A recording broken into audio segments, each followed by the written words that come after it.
The Mice and the Weasels. The Mice and the Weasels were sworn enemies, and there came a time when things got so bad that they went to war. They fought battle after battle, but the mice always came off the worst, with many being killed and eaten by the weasels.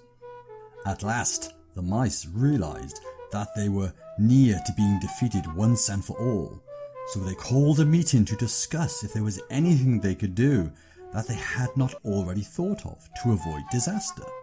All of the oldest, wisest mice were there, solemnly putting their heads together to try to think of plans.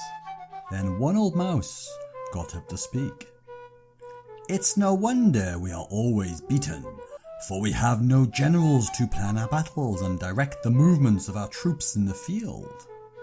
This made a lot of sense to the other mice, and they acted on his advice. They at once chose the biggest mice to be their generals.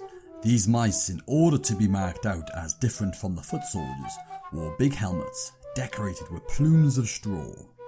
The generals then led the mice to battle, confident of victory. However, they were defeated as usual. Soon, all the mice were scampering as fast as they could back to their holes. They all made their way safely without difficulty, except the generals.